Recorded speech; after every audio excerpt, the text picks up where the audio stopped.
continuación presentamos El Debate, un espacio de conversación en torno al mundo de la cultura, actualidad y artes.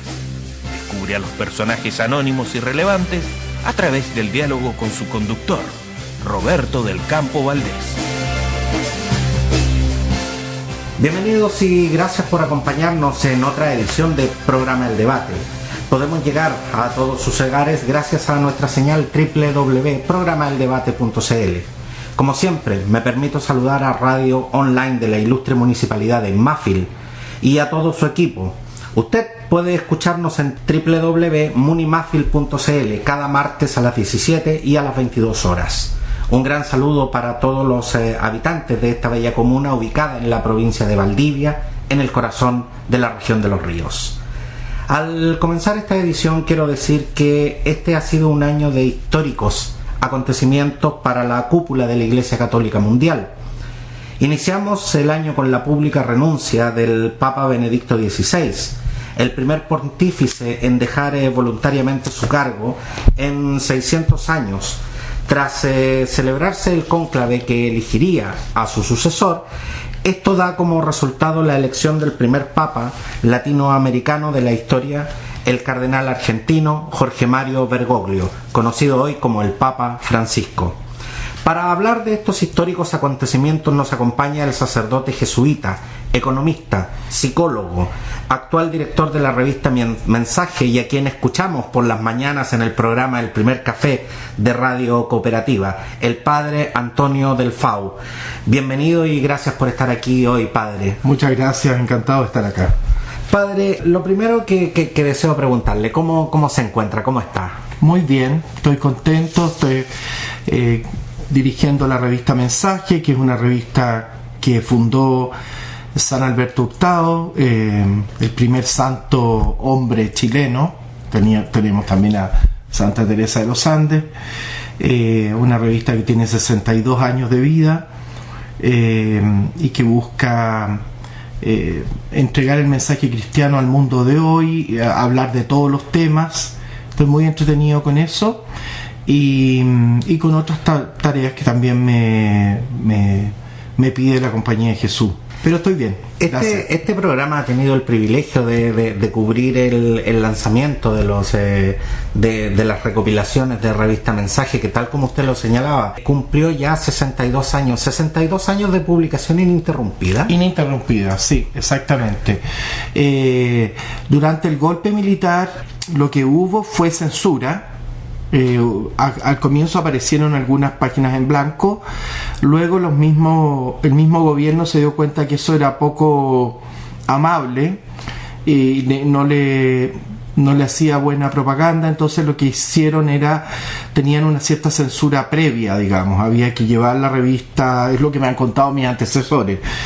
Pero nunca se interrumpió, o sea que es una revista no solamente que lleva 62 años en forma ininterrumpida, sino también 62 años con los mismos dueños, se podría decir, con el mismo origen, porque también existen otras revistas que quizás llevan un poco más años en Chile, pero que han pasado por líneas editoriales muy diversas y por muchos dueños. Esta ha sido siempre una revista de la Compañía de Jesús y hemos tratado de ser fieles al legado del padre Alberto Hurtado, que fue quien la fundó. Padre Antonio, usted, si la memoria no me falla, lleva alrededor de 17 años como director de la revista Mensaje. ¿Cómo se siente de ocupar este lugar y teniendo de predecesor, obviamente, a San Alberto Hurtado? Bueno, por supuesto que uno se siente insignificante al lado de la figura del padre Hurtado, que fue muy grande, no solo por haber fundado Mensaje, sino por todo lo que hizo por Chile y en tan pocos años. Es impresionante. El padre Hurtado murió muy joven, a los 51 años, pasó muchos años estudiando porque tenía un doctorado en educación y por lo tanto hizo muchísimas cosas en muy pocos años, ¿no? Cosas tan grandes como el Hogar de Cristo, la revista Mensaje, fundar la SICH, la Acción Sindical Chilena, Y para qué decir la cantidad de retiros que dio, la cantidad de vocaciones que ayudó a hacer florecer para la iglesia, no solo para la Compañía de Jesús también. Me siento muy honrado, muy contento, y también he tenido grandes predecesores, porque alguien tan grande como fue el padre Hernán Larraín, que en los años 60, entre 60 y 70 fue un destacadísimo director. Pero a la vez muy contento, porque en los años que yo llevo hemos podido hacer muchas cosas por la revista. Hemos podido adaptarla a los nuevos tiempos. Conmigo pasó a tener color, cosa que no tenía antes. Conmigo también comenzó en internet en el año 1997, al comienzo con muy pocas cosas. También hemos logrado poner toda la revista, los 62 años, pasarlas a digital, y es una gran biblioteca que está en la web a servicio de los investigadores, de los historiadores. Entonces estoy contento, porque siempre salen nuevos desafíos. Llevo bastantes años, pero siempre hay cosas nuevas que hacer. He mencionado solamente algunas que son más tecnológicas o de corte más de apariencia, pero también hemos tenido que acortar un poco los artículos, porque el comienzo de la revista tenía artículos larguísimos que hoy día la gente no está tan dispuesta a leer, y entonces el desafío ha sido cómo no perder profundidad, cómo no perder seriedad, cómo no perder reflexión profunda, y a la vez hacerlo en un lenguaje más moderno. Exactamente, con información mucho más concisa. Con información más concisa, con un estilo también incluso lingüístico más de frase corta, más ágil, más rápido, como uno lo ve también que ha ido pasando con la literatura, ha ido pasando también en otras revistas que seguimos. Algo más apropiado para el hombre moderno. También hoy día la exigencia de una cierta estética se ha vuelto bien exigente. Por ejemplo, antiguamente en la revista se aprovechaba hasta los márgenes para llevar todo escrito, ¿no? Hoy día un lector necesita un poco de aire para poder leer gratamente, ¿no? Así ha habido varias cosas que hemos ido haciendo. Después seguir también en la línea del mismo padre Hurtado, recolectando, porque Hurtado en su primer editorial dice: nosotros queremos poner a disposición de las grandes plumas de este país esta revista para dar a conocer el mensaje cristiano, ¿no? Y en esta revista han escrito Gabriela Mistral y tantos otras grandes plumas de nuestro país, que nos enorgullece a lo largo de esta historia, siempre con el objetivo de iluminar, con el objetivo de ayudar a los cristianos a ser adultos en la fe, con el objetivo también de buscar el bien común y una sociedad más justa y más humana. Y a la vez dar justamente esa visión de sociedad desde el ojo más humanista y desde el ojo más cristiano. Así es. Padre Antonio, lo invité al programa porque tal como lo mencionábamos en la presentación, hemos sido testigos de acontecimientos que podemos claramente denominar como históricos de la Iglesia Católica Mundial. ¿Cómo usted ha vivido estos acontecimientos? ¿Fue para usted una sorpresa la renuncia de Benedicto XVI? La verdad que sí. Fue una gran sorpresa. Esto fue en febrero, yo estaba de vacaciones, y la verdad es que me enteré por un periodista de una radio justamente que me llamó para que comentara la noticia. Yo estaba en un lugar medio de difícil acceso y por lo tanto no tenía tan buena comunicación, y me sorprendió enormemente. De ahí fui... Y no tenía acceso a las noticias tampoco. Claro, no tenía tanto acceso a las noticias. Y ahí me enteré, de ahí me vine inmediatamente a Santiago. Pero la primera reflexión, una vez pasado el shock, la primera reflexión que me la hizo un compañero jesuita allá mismo donde estábamos, me dijo: qué gesto de humildad y de responsabilidad. Eso fue lo primero que se le vino a la mente a un compañero mío que me iluminó enormemente. Me dijo, hay que ser muy humilde para reconocer que las propias fuerzas ya no están en su plenitud. Hay que ser muy humilde para reconocer que uno es débil. Y también hay que ser muy responsable. ¿Ah? Entonces yo admiro enormemente al Papa Benedicto XVI porque, primero, un gran teólogo, segundo, un gran intelectual, tercero, un hombre conservador, en cierto sentido conservador, y por lo tanto, por esta característica de conservador, tiene que haberle pesado el romper una tradición de 600 años. Y sin embargo lo hace, creo yo, por un sentido de gran responsabilidad, de decir, yo no tengo las fuerzas para seguir. Y aquí viene, esto es una reflexión personal mía, porque él no lo ha dicho así, y yo digo que él tiene que haber pensado, yo no quiero que otros gobiernen por mí en la Iglesia en los últimos años de mi pontificado. Padre Antonio, pero para quienes vemos todos estos acontecimientos desde fuera, quienes no estamos dentro de lo que es la institución de la Iglesia Católica, por la información que nosotros manejamos, en el cónclave se supone que es el Espíritu Santo, se supone que es el mismo Dios quien elige a su representante. ¿No es acaso una contradicción que un papa renuncie siendo que la decisión de ser elegido no pasa por él? El Espíritu Santo no actúa en forma automática o mecánica saltándose las voluntades de las personas. El Espíritu Santo nos ayuda con su sabiduría a discernir, a iluminar las mentes, pero no nos quita nuestra libertad. Con esto quiero decir que no es automático tampoco que la elección del cónclave sea exclusiva obra del Espíritu Santo.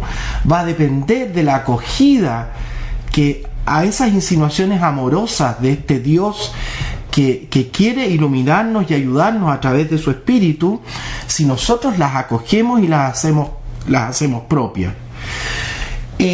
Yo creo que es el Espíritu Santo el que iluminó al Papa Benedicto XVI después de un año terrible, como fue el año 2012 para él, en que la traición de su mayordomo, que muchos vaticanistas y expertos han comentado que es bien difícil que haya sido solo y exclusivamente una inspiración de ese señor, de ese mayordomo. Y que haya sido una acción individual. Que haya sido una acción individual, se sospecha, no sabemos porque no tenemos acceso a la investigación que se hizo, pero cualquier investigador con 3 o 4 herramientas se da cuenta que es muy difícil.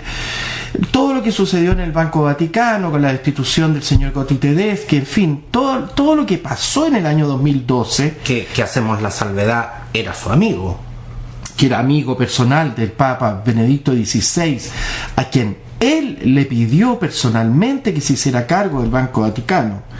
Entonces el Papa Benedicto XVI, yo siento que se sintió de alguna manera sin fuerzas para poder hacer frente a una situación que se le estaba escapando de las manos. Pero hablando en términos sinceros, Padre Antonio, ¿el Papa Benedicto XVI se sintió traicionado? Yo creo que probablemente sí. Creo que él lo dijo de alguna manera también al manifestar el enorme dolor que le había provocado las acciones de su mayordomo. No sabemos hasta qué punto quiénes estaban detrás, porque esta investigación no quiso hacerla pública, se la pasó al actual pontífice. Pero yo le digo una cosa, habría sido, para mi juicio, altamente irresponsable atribuyendo que su elección fue fruto del Espíritu Santo, sin dudar de eso, el creer que eso quedaba como algo inamovible en el tiempo. El Espíritu Santo nos va iluminando día a día y por eso tenemos que pedir siempre su ayuda, y las circunstancias cambian.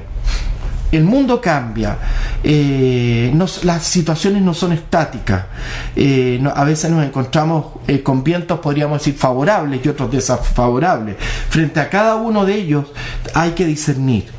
Y creo que el Papa, que es el Papa emérito Benedicto XVI, que es un gran teólogo y es un gran intelectual, supo discernir entre los signos de los tiempos, de lo que le estaba sucediendo, que era no solo lo mejor para él.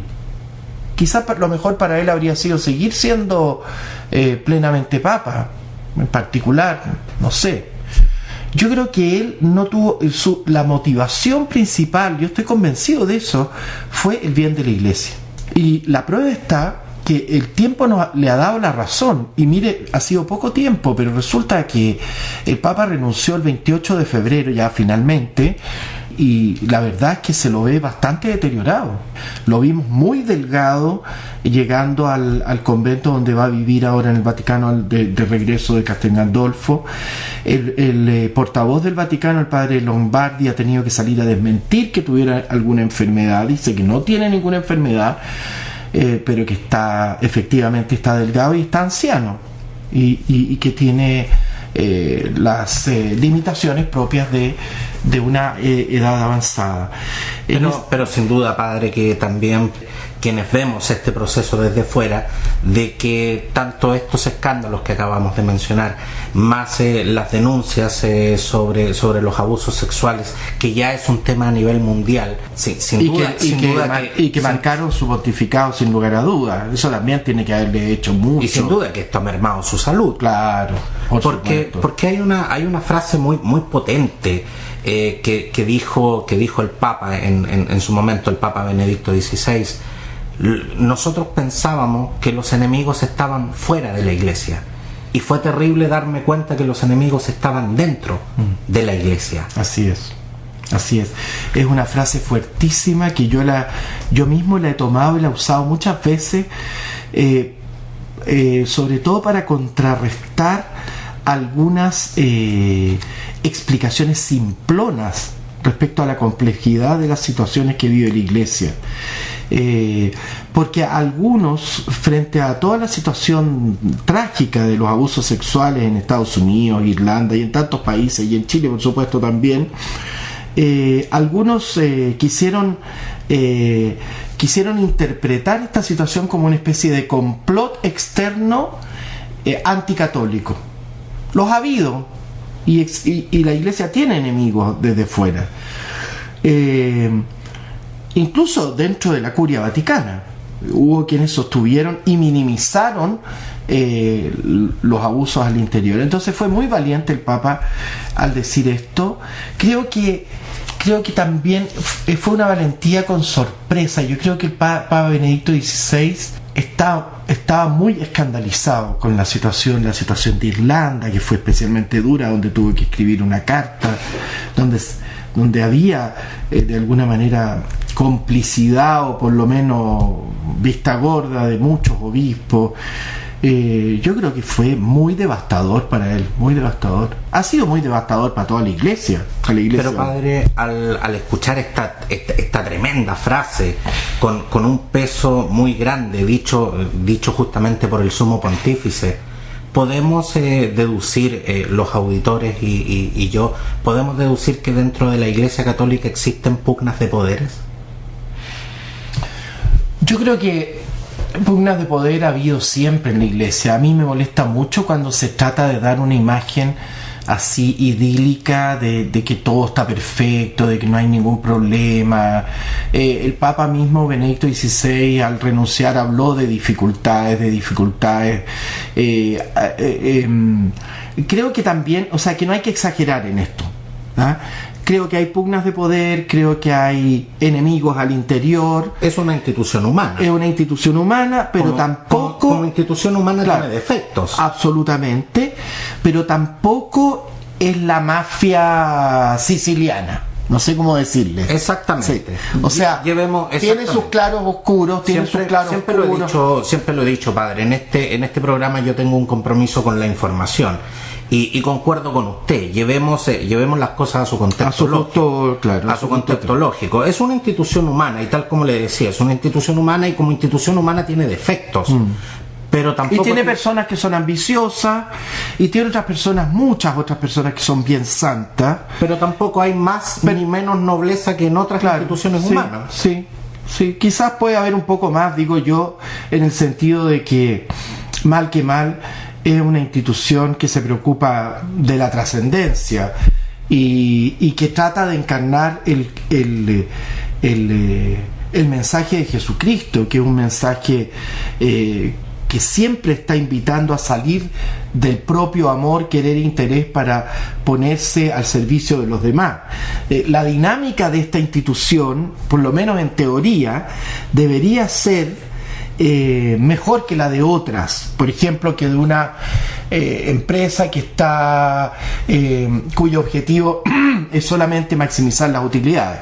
El objetivo de la Iglesia es la salvación de las personas, es entregar amor, es entregar...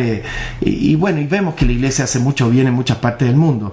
Pero está formada por hombres que son pecadores, que somos pecadores, me incluyo, y que por lo tanto podemos hacer daño también a veces. Y por eso, como toda institución, requiere de ciertas estructuras que ayuden a minimizar esos daños. ¿Y cuál ha sido uno de los defectos más graves de la Iglesia Católica que ha permitido que algunos que no son buenos pudieran hacer sus fechorías? El secretismo.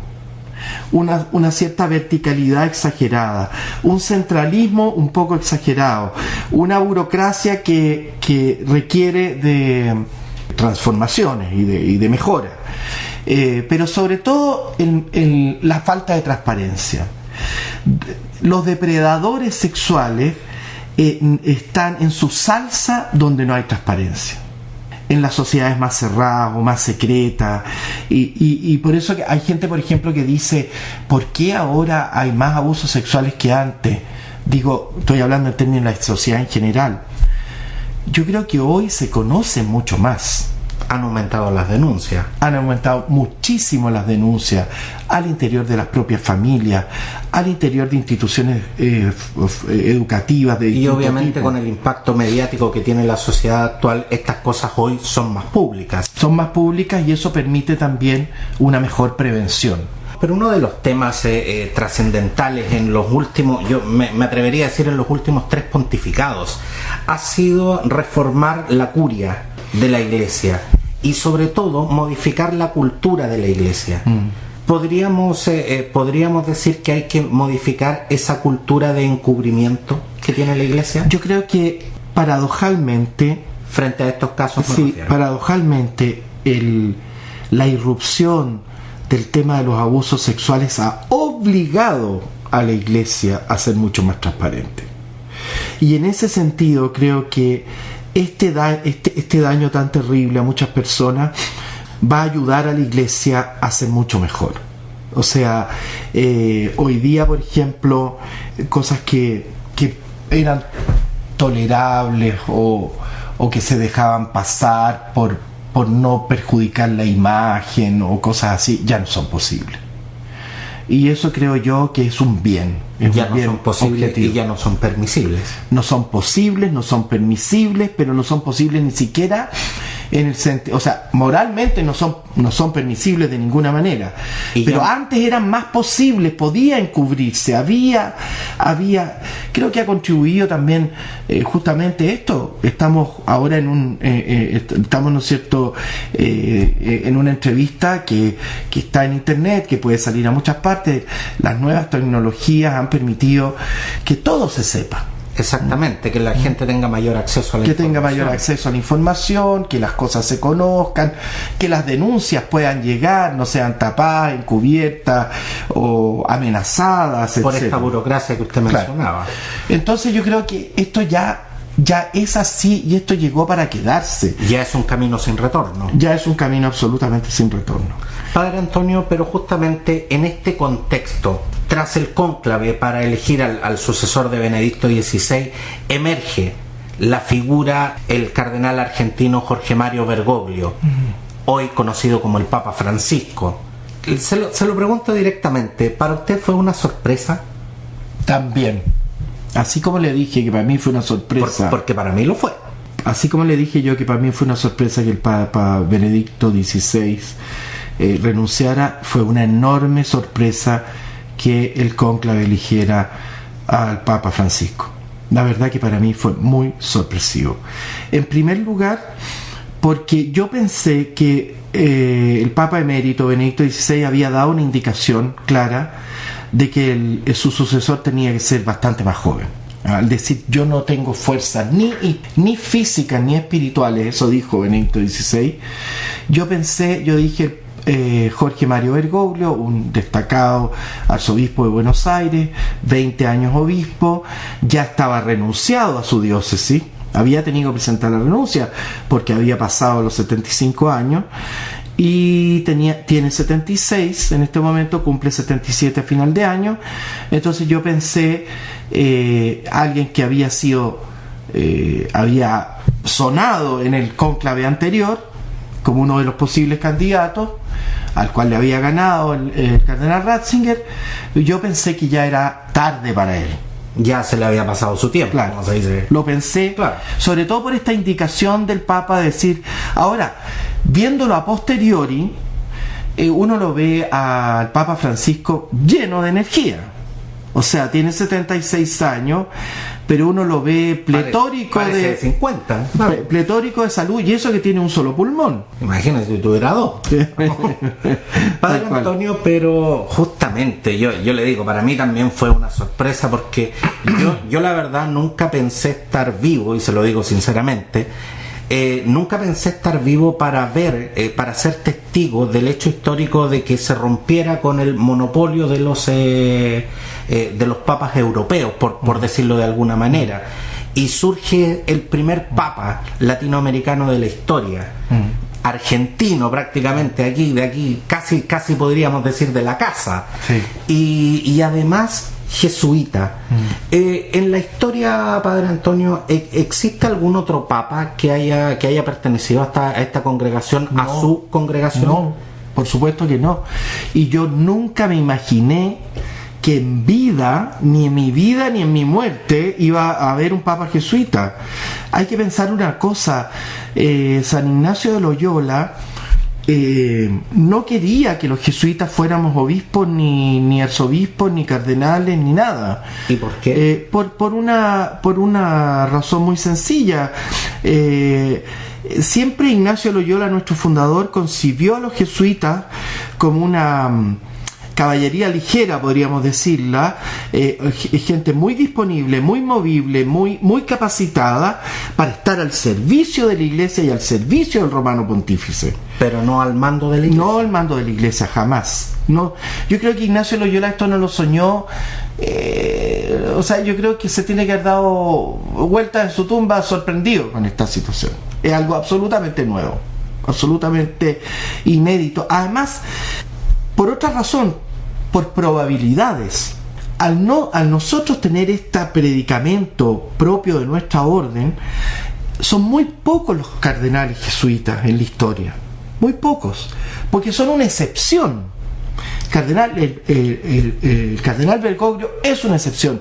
Tuvimos otra excepción extraordinaria que también fue candidato a papa en el último cónclave, que fue el cardenal Martini, que fue cardenal arzobispo de Milán, jesuita, y que sonaba fuertemente. Hombre fabuloso. Pero no hay más. O sea, existen otros cardenales jesuitas, algunos han recibido el título honorífico de cardenales después de los 80 años, y como un agradecimiento de la Santa Sede por los servicios prestados a la Iglesia.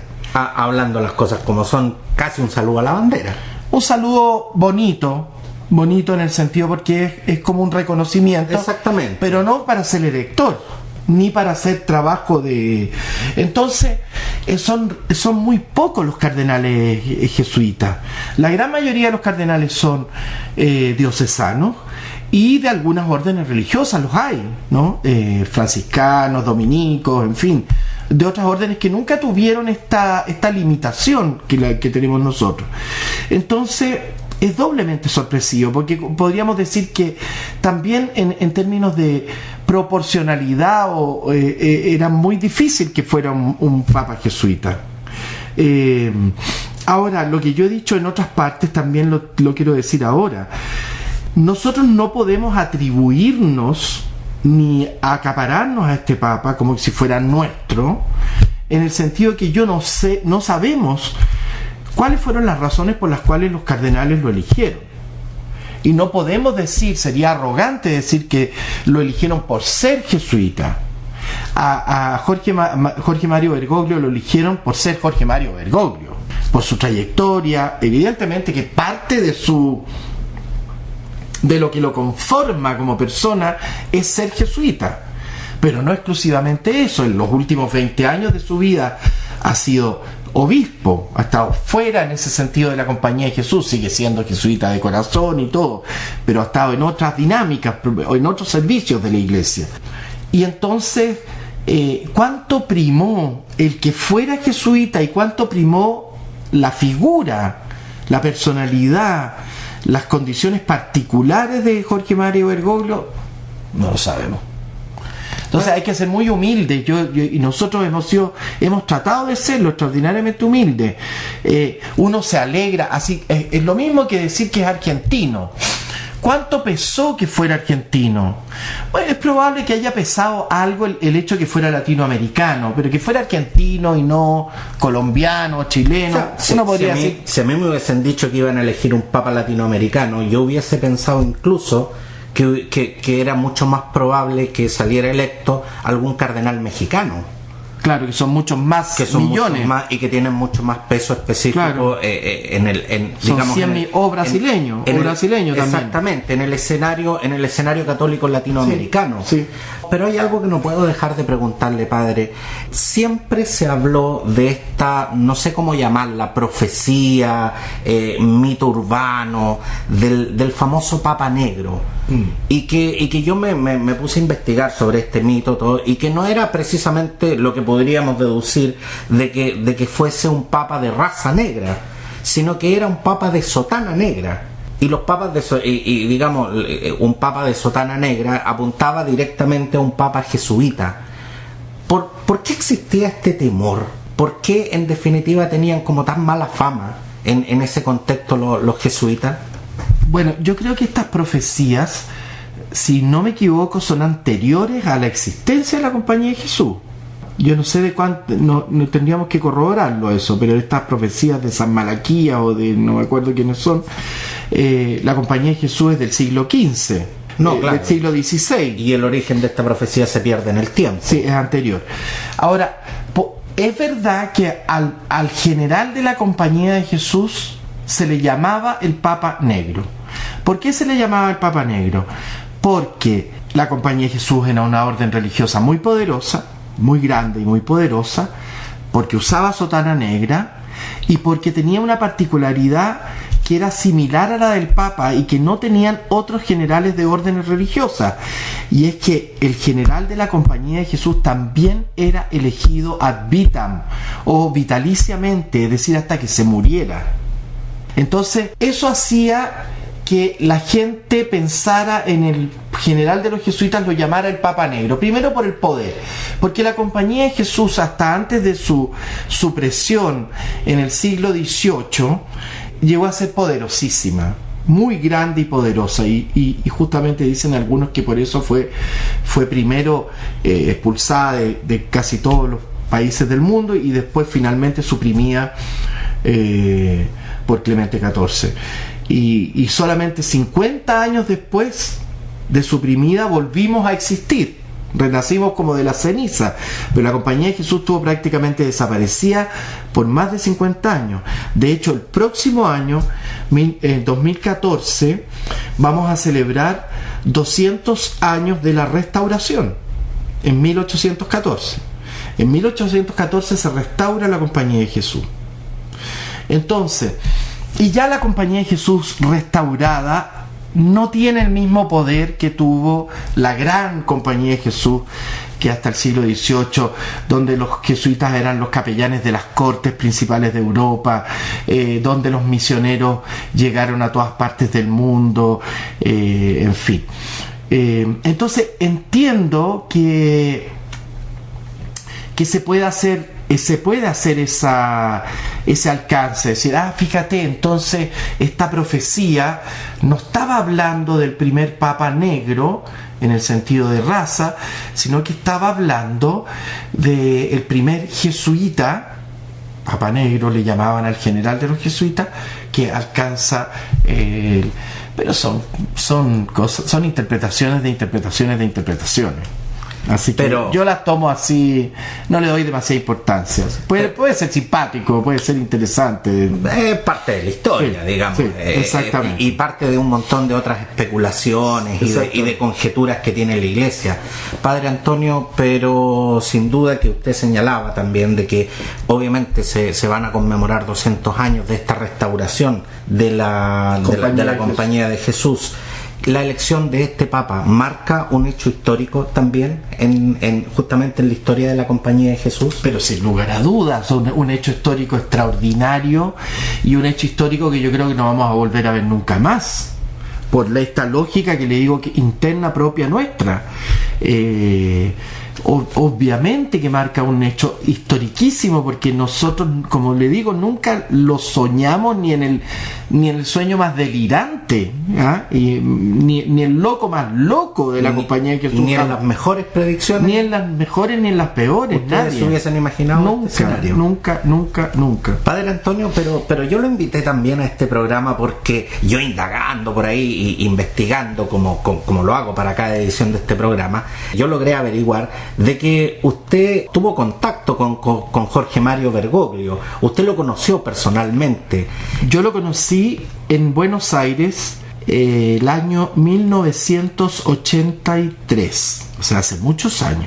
¿Y qué cargo ocupaba él en esa época? En ese momento él era el rector del Colegio Máximo de San Miguel, era la figura máxima que a cargo de todos los estudiantes que estábamos estudiando para ser sacerdotes de filosofía, y en el nivel de la filosofía y de la teología. Porque hoy el Papa Francisco lo vemos como una figura que realmente ha roto todos los esquemas protocolares de esta verdadera tradición pontífice. Un Papa que viaja en bus, un Papa que rechazó vivir en los apartamentos pontificios, una tradición ancestral, digamos, de los pontífices, de los papas. Un Papa que le habla en italiano a los embajadores y no en francés como siempre se le había hablado. Un Papa que usa zapatos negros y no rojos, un Papa que dice que la liturgia tiene que ser cuidada, pero que no hay que obsesionarse con los trapos, llama trapos a todas las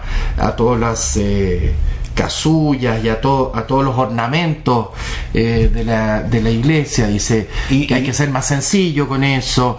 Un Papa que se quedó a vivir en el hotelito donde que está dentro del Vaticano, pero donde estaban los cardenales para elegir el cónclave. Un Papa que saluda a la gente, que hoy decía un Papa que tomó el nombre de Francisco. Un Papa que tomó el nombre de Francisco, asociado justamente a todo lo que es la humildad y la sencillez. Pero usted que lo conoció, Padre Antonio, ¿qué nos puede decir de su personalidad? ¿Qué nos puede decir del perfil de este nuevo Papa? Usted que lo conoció. En primer lugar, yo diría un hombre muy carismático. Éramos 100 los que estaban. Yo estuve un mes y medio nomás. No me puedo carrilear. Nos da la impresión de un hombre bastante simpático. Un hombre simpático, cercano, pero bien, o sea, ¿cómo decirlo? Pero también firme. Ese Colegio Máximo de San Miguel funcionaba como un reloj.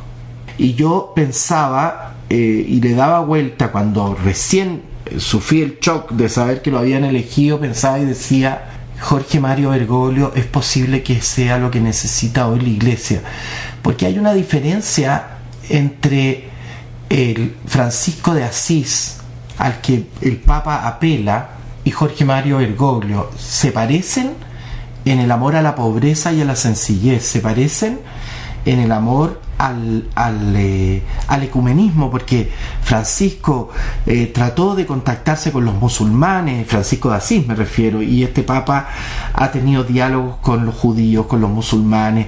Es un hombre, ahora recibió al patriarca copto de Egipto, en fin, apareció también en el amor a la naturaleza, al cuidado del planeta, etcétera, pero no en carácter. Este Papa tiene carácter fuerte, no nos engañemos, es una simpatía, es bondadoso, predica la sencillez y la pobreza, pero es firme. Pero ¿dentro de qué tendencia pudiéramos posicionarlo dentro del catolicismo? ¿Es un hombre dogmático? ¿Es un hombre moderado o es un hombre vanguardista? Yo lo llamaría un hombre moderado y un hombre pastoral, cuyo centro está más en la pastoral que en la doctrina. No porque no conozca la doctrina ni nada, pero por ejemplo, dijo el otro día una cosa que a mí me impresionó, porque creo que puede ir abriendo algunas puertas que están cerradas por ahora en la iglesia. Él dijo: cuando yo era chico, en mi casa, como en todos los hogares católicos que trataban de ser fieles a la iglesia, se nos decía: a esa casa no se puede ir, porque esa familia no está bien casada. A esta otra casa no se puede ir porque esa familia no creen en Dios. Eran, qué sé yo, de izquierda, pero de izquierda militante. Él dio esos ejemplos con nombre y apellido, o sea, diciendo... Y él dice: no, nosotros tenemos que ir a todas las casas, tenemos que llegar a todos los lugares, tenemos que dialogar con todos. Entonces... él dice: yo entiendo que en los tiempos de mis papás esto la iglesia lo hacía para proteger la fe de influencias foráneas que pudieran dañarla, pero los cristianos tenemos que arriesgarnos, ¿no? Y tenemos que salir. Y por eso que el discurso que más impresionó a los cardenales, dicen, y que fue lo que los habría decidido a elegirlo, fue cuando él dijo que la iglesia, cuando se mira demasiado a sí misma, se enferma, y que la iglesia tiene que salir de sí misma e ir a servir para afuera, ir a las periferias existenciales, las llama él. Tenemos que ir a las periferias existenciales. ¿Por qué? Porque no quería decir periferia solamente de la pobreza, sí, por supuesto, todas las periferias existenciales. Ir a la periferia, no quedarse en el núcleo más recóndito, seguro, ortodoxo, clarito, donde todas las reglas se cumplen y donde todo está bien. Entonces, yo no sé si llamarlo moderado, conservador o progresista. Yo diría que es un pastor. Es un pastor que dice: no podemos estar tranquilos mientras haya gente a la cual podamos llegar, y no hemos llegado. Padre Antonio, pero en este escenario actual, en que el Papa Francisco tiene grandes desafíos: enfrentar todos estos escándalos, enfrentar sobre todo el tema de los abusos sexuales y sobre todo la reforma de la Curia Romana, donde han habido considerables cuestionamientos. De hecho, el nombramiento del cardenal Francisco Errázuriz ha sido tremendamente cuestionado por la opinión pública, justamente en Chile y en algunos medios internacionales, porque no podemos olvidar que antes del cónclave el New York Times apareció justamente mencionado en una investigación del New York Times, uno de los medios más prestigiosos del mundo en cuanto a periodismo investigativo. Pero se ve que el Papa Francisco tiene toda la intención, todas las ganas, pero en este escenario donde, tal como lo mencionábamos durante esta edición del programa, existen también pugnas de poderes. La pregunta que en estos momentos le hago, porque sé que está rondando en nuestros auditores: ¿podrá? ¿Lo dejarán? Bueno, por eso yo le decía... ¿Lo logrará? Por eso yo le decía a usted que yo veía una diferencia entre Francisco de Asís y Francisco el Papa, y se lo decía que era la experiencia que yo había tenido de estar cerca de él cuando él era un rector de un teologado jesuita. Y es que al Papa Francisco no le falta firmeza, no le falta fuerza, no le falta decisión, no le falta carácter, no le falta voluntad para imponerse. No le falta voluntad para imponerse. De hecho, hay que pensar que ha contravenido una cantidad gigantesca de tradiciones y de normas, donde seguramente todos estos funcionarios del Vaticano han ido a ponerle el grito en el cielo, y él no le ha importado nada. no voy a andar en este auto, no voy a andar en este auto, no me voy a cambiar de pieza, no me voy a cambiar de pieza, no voy a usar los zapatos, pero si la tradición, si el zapato rojo es la sangre de los mártires y siempre los papas lo usaron porque había que tener ese signo, bueno, no lo voy a usar y no lo uso. Entonces quiero decir que es y para eso soy el papa. Y para eso soy el papa. Entonces ahora, que puede correr peligro, sin duda. En eso yo estoy de acuerdo, o sea, pero no le van a doblar. Yo creo que a él no le van a doblar. Yo al padre Bergoglio que conocí en Buenos Aires, que servía la mesa todos los días a la hora de almuerzo, nunca dejó de servir la mesa, él comía después. Nosotros nos turnábamos para servir la mesa, porque era un comedor enorme, pero él no se turnaba, él servía la mesa siempre. Pero así como servía la mesa y era muy humilde y muy sencillo y muy buen pobre, también tenía firmeza para mandar. Y cuando había que castigar, había castigo, porque nosotros éramos cabros y hacíamos tonteras también de repente, ¿no? Y no le temblaba la mano para ser firme. Entonces yo justamente una de las cosas que recordé en el momento que lo eligieron, yo dije, mira, capaz que sea también esto lo que necesita la iglesia, no solamente un hombre que le cambia un poco, hace un giro copernicano, ¿ah? Porque en el fondo lo que creo yo que lo que ha sentido la opinión pública en el mundo en general es como un chorro de aire fresco, ¿no? De una iglesia que estaba como entrampada en sí misma con todas estas tragedias y todo lo demás, y llega alguien que como que cambia los esquemas, le pide al pueblo de la Plaza San Pedro que por favor lo bendigan a él primero antes de él bendecirlo, en fin. Tiene una serie de actitudes que nos desconciertan a todos y nos dejan medios mareados, y a la vez con firmeza. Ahora va a poder hacerlo bien, bueno, y nosotros se lo deseamos y lo esperamos, pero no somos adivinos para saber si va a poder lograrlo. Porque justamente, pero que tiene fuerza, que tiene carácter, que tiene ganas y que tiene capacidad, la tiene. Porque justamente su carácter y todo su accionar en este breve pontificado que le conocemos, sin duda que también ha generado altísimas expectativas, claro, especialmente en su pueblo, en Argentina y en Latinoamérica. En eso te encuentro toda la razón, y a veces yo he conversado con algunos sacerdotes que me han dicho con preocupación, nos preocupan las expectativas tan grandes que ha generado el Papa, no porque el Papa no tenga la capacidad ni nada, sino que el Papa no lo puede hacer todo. El Papa no es Dios. El Papa no es Dios y el Papa no es la Iglesia. Si los cambios en la Iglesia van a tener que venir de abajo también. Pero la gracia es que si tenemos un Papa que permita, que está dispuesto a una mayor descentralización, y a un signo muy claro de eso es que a él le gusta llamarse obispo de Roma. Desde el primer día en que lo eligieron, a él le gustaba llamarse obispo de Roma, el que confirma a sus hermanos en la fe. No desconoce su rol de papa como que confirma, pero donde los demás tienen también mucho que decir, más que en otras, más que otros que han acentuado más bien el centralismo del papado. Entonces hay signos claros que nos están diciendo y que nos dan esperanza de que se van a poder hacer muchas cosas y que los cristianos vamos a poder experimentar y vamos a poder intentar caminos distintos sin que Roma esté con su mano controlándolo todo tan fuertemente. Vamos a ver. Exactamente.